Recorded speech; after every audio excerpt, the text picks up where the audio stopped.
Isa lang ang hiling ko sa pamahalaang Ruso. Kung may isa pang misil o eroplano na pumasok sa aming teritoryo nang walang pahintulot, sinadya man o aksidente at ito ay mapabagsak at ang mga labi ay bumagsak sa teritoryo ng NATO, pakiusap huwag kayong pumunta rito para magreklamo tungkol dito. Binalaan na kayo na tapos na ang panahon ng mga imperyo at hindi na muling mabubuo ang inyong imperyo.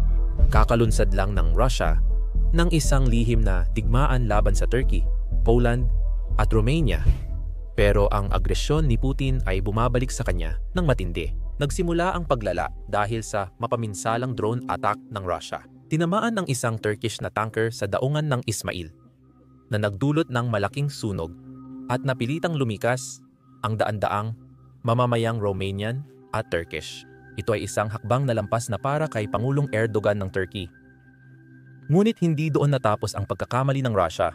Nagsagawa rin sila ng isang madilim na operasyong sabotahe sa loob ng Poland na tinatawag ng mga awtoridad ng Poland bilang isang gawa ng terorismo na layuning pahinain ang mga linya ng tulong papuntang Ukraine.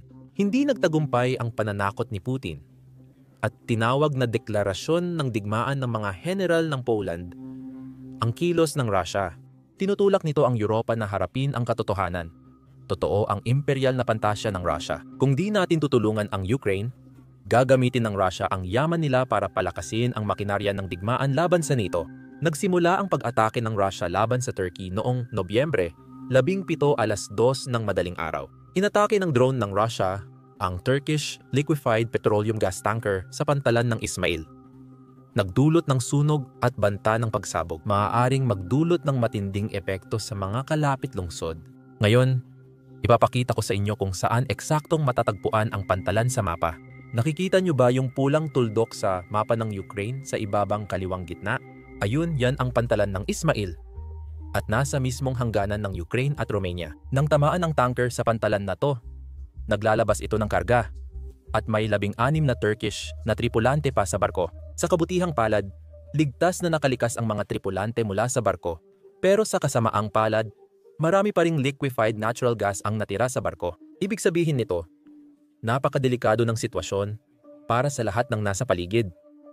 Hindi lang sa pantalan, kundi pati na rin sa mga lungsod at baryo na malapit doon.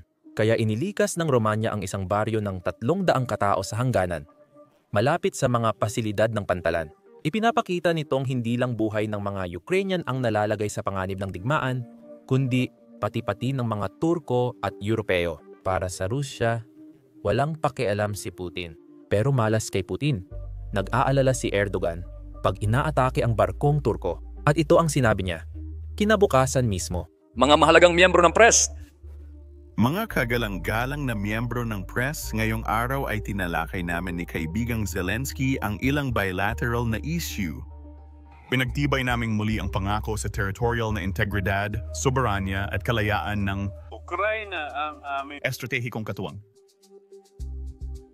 Kaugnay dito, nais ko ring ipahayag ang suporta namin sa mga Crimean Tatar ay isang pambihirang kasaysayan na nagsisilbing natatanging tulay ng kasaysayan at kultura sa pagitan ng Ukraine at Turkey ay magpapatuloy.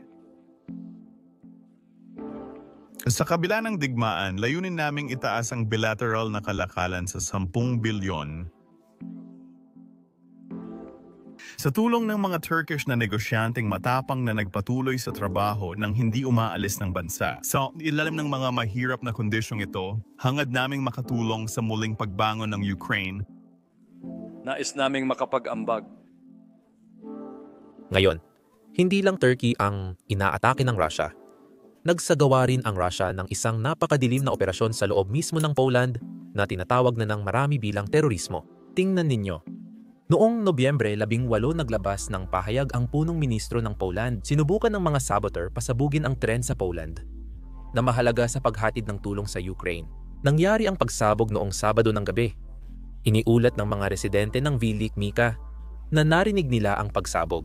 Maagang umaga, nagulat ang driver ng tren ng hindi pantay sa railes. Sinimulan ang investigasyon at natuklasan ng mga investigador na may iba't ibang bahagi ng parehong linya ng railes. Mas malapit sa Lublin, nagkaroon ng tangkang pabagsakin o sirain ang infrastruktura ng rails na maaring humantong sa isang aksidente sa tren at pagkasawi ng mga tao. Buti na lang natuklasan ito bago mangyari ang insidente.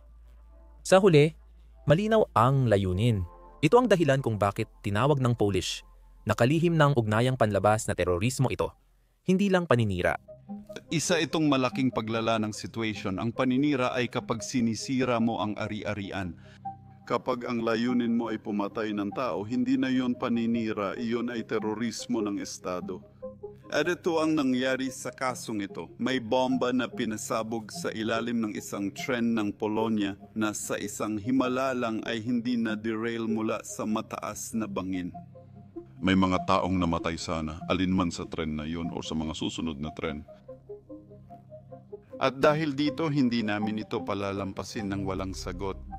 Bilang ministro ng ugnayang panlabas, napagdesisyunan ko na at ito ay opisyal na ipapaabot sa mga autoridad ng Rusya ngayong araw o bukas. Isasara na namin ang huling konsulado nila sa Poland sa Gdansk. Magpapatupad din kami ng karagdagang mga paghihigpit sa galaw ng mga diplomat ng Rusya sa Poland. Pero hindi ito ang katapusan. Nakikilala pa lang namin ang mga may sala. Ngayon di kami ay kasama ng iba pa. Iba't ibang mga ministeryo magtitipon ng mga ideya para sa iparating sa Rusya na ito ay lubos na hindi katanggap-tanggap. Ngayon, ayon sa tagapagsalita ng Kremlin, si Peskov, ang pagsisi sa Rusya sa pag-ataking ito ay Russophobic. Ang pagsasara ng konsulado ng Rusya matapos subukan nilang patayin ang mga Polish ay tila walang common sense. Hula ko, gamit ang parehong luhika ng Rusya, magiging Ukrainophobic daw kung sakupin ng Rusya ang isang malayang bansa. Hindi kaya Polish-phobic ang mga Ruso kung lagi nilang binabanggit ang nuclear bombing sa Poland. Ganyan ang ginagawa nila nitong 3 taon at hindi ito tumitigil. Panoorin mo ang clip na ito mula noong nakaraang buwan. Tama ba na gusto ni Macron maging huling presidente sa kasaysayan ng Pransya? Kung magkadigma ang nuclear, walang matitira para magsulat ng kasaysayan ng Pransya. Sa totoo lang, ang punto dito ay sa pamamagitan ng mga ganitong hakbang, lalo nilang nilalapit at nilalapit. Ang oras ng paglulunsad ng nuclear strike, maaaring sa teritoryo ng Ukraine o sa teritoryo ng Poland kung saan ilalagay ang lahat ng mga puwersang ito. Sa simula, isang tactical na sandatang nuclear. Kaugnay nito, may tanong ako para sa mga politiko at militar. Pinalalapit niyo ba ang sandaling ito tungkol sa sinabi ni Kellogg na hindi sila maglalakas loob pa rin kami at wala kayong oras maalala kung paano kami naglakas loob? Dahil lahat ng ito ay isinasagawa sa lahat ng totoong pagsasanay hanggang sa punto ng pagiging automatiko.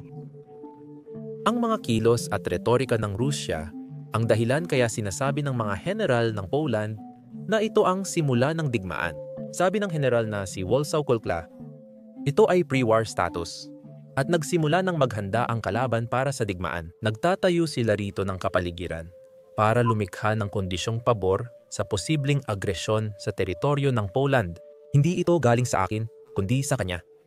Gusto ko lang linawin dahil paulit-ulit kong nababasa ang mga komento rito. Ang paghahanda ng bansa sa digmaan ay hindi ibig sabihin na gusto mo ng digmaan. Hindi Polonya ang umaatake sa mamamayang Ruso, kundi si Putin.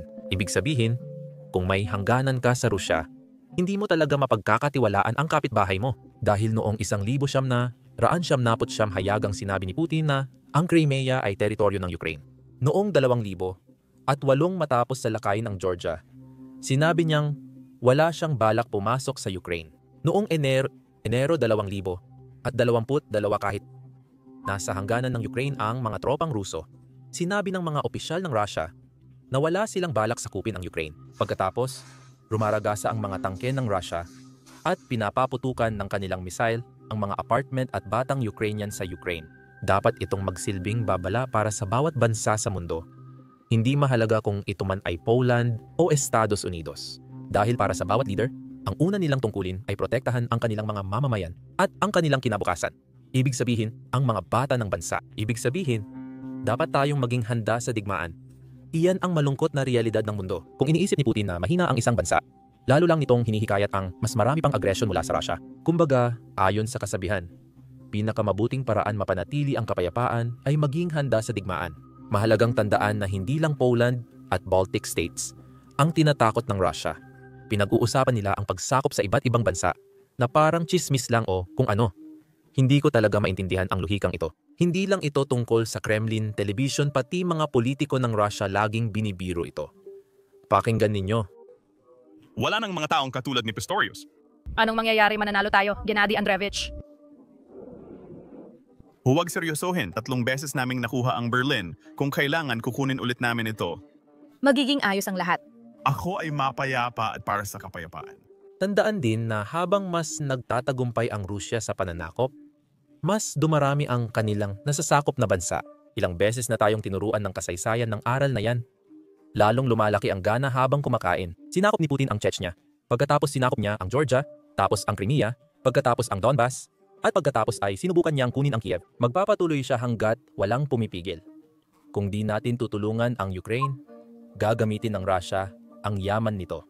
Gagamitin ng Russia ang kaalaman at kasanayan na naipon ng Ukraine. Gagamitin ng Russia ang mga Ukrainians na magaling sa mga bagay na kapaki-pakinabang. Gagamitin nila ang mga pabrika. Itinayo ito ng mga Ukrainians para suportahan ang kanilang makinarya ng digmaan. Nagtatag ang Russia ng isang expansionist, neo-imperial na ideolohiya ng Estado na ginamit nila para hugasan ang utak ng kanilang mga sundalo, mga bata at buong population. Sa simula, naroon ang salita at kalaunan naging laman ito at sinakop ang mga kalapit bansa, gaya ng Georgia at ngayon Ukraine. At siyempre, kung magwawagi ang Russia sa Ukraine, matutukso siyang gamitin ang teritoryo, industrial at yamang tao ng bansang iyon para lumayo pa. At iyan ang dahilan kung bakit mahalagang ilayo hanggat maaari ang hukbo ni Putin mula sa ating mga hangganan na nangangahulugang pagtulong sa Ukraine na ipagtanggol ang sarili nito. Ito ang dahilan kaya nagbabala ang ministro ng depensa ng Alemanya. Hindi rin itinatago ni Putin ang kanyang mga ambisyong imperial. Kailangan natin ng mas mabilis na aksyon. Kayang ipagtanggol ng NATO ang sarili, pero kailangan natin ng bilis, tibay at reserba. Higit sa 20,000 pagsapit ng 2030. Ang digmaan ng hinaharap ay pagsasama ng artillery, tangke, eroplano, cyber, at drone. Dapat magpatayo ang Alemanya ng mas mabilis na mga programa para sa drone at mga sentro ng inobasyon. Ipinapakita ng agresyon ng Rusya na kailangang pabilisin ng Europa ang kahandaan sa depensa. Kaya sa ika-75 anibersaryo ng Bundeswehr, target ng pamahalaan na magkaroon ng 20,000 reservist at 200 at 20,000 aktibong sundalo. Mas mabilis na nakuha ang F-35 Chinook, Leopard, Sky Ranger systems, at buong brigada sa Lithuania. Maganda ito, pero hindi ba mas tipid kung tulungan na lang natin ang Ukraine? Maaaring bigyan sila ng Germany ng mga turista, kami naman ay maaaring magbigay ng Tomahawk, at sa ganitong paraan, magkakaroon ng kakayahan ang Ukraine na pigilan ang Russia kung nasaan ito ngayon. Ipapaliwanag ko ang puntong iyon mula sa ekonomiyang pananaw. Huwag muna nating isama ang moralidad o pagkatao. Ayos ba? Mula sa pananaw ng ekonomiya, mas mura talaga para sa lahat ng bansa. Lahat ng kanluraning bansa na tulungan ang Ukraine. Isipin mo iyon, nang lusubin ng Ukraine, agad silang nawalan ng 50% ng gross domestic product sa unang buwan. Hindi pa kasama rito ang pinsala sa infrastruktura ng Ukraine sa nakalipas na 3.5 taon. Hindi pa kasama dito kung gaano katagal silang makabangon at ang mga umalis na sa usaping ekonomiya. Ang pag-alis ng mga tao sa bansa ay mabigat at kadalasang mahirap mapunan. Malamang ganoon ang mangyayari. Hindi mahalaga kung anong bansa ang sinalakay. Kaya mula sa pananaw ng ekonomiya, may saysay para sa mga leader ng mga bansa na gumastos ng dagdag na 1%, siguro dagdag na 2% ng kanilang gross domestic product para palakasin ang kanilang depensa at tulungan ang Ukraine.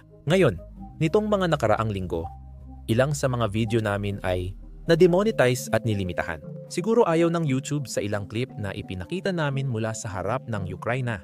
Nililimitahan ng YouTube ang mga video ng digmaan dahil hindi ito kaaya-aya sa mga advertiser. Ito ang dahilan kung bakit namin ginawa ang sarili naming plataforma, Basics Insider.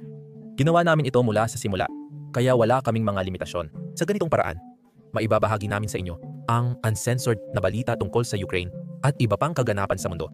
Kaya kung isa ka sa mga interesado sa ganitong mga bagay, kung isa ka sa mga gustong sumuporta sa independenteng pamamahayag, siguradong pumunta ka. Bisita kayo sa aming website sa pamamagitan ng pagpunta sa basicsinsider.com. Pwede mo ring i-click ang link sa description o i-scan ang QR code na nasa iyong screen. Sa pagsali, mapapanood mo ang content na di namin pwedeng i-upload sa YouTube. Pero higit pa dyan, susuportahan mo ang aming channel at ang aming coverage. Kaya maraming salamat. Ako si Sam at magkikita tayo sa susunod.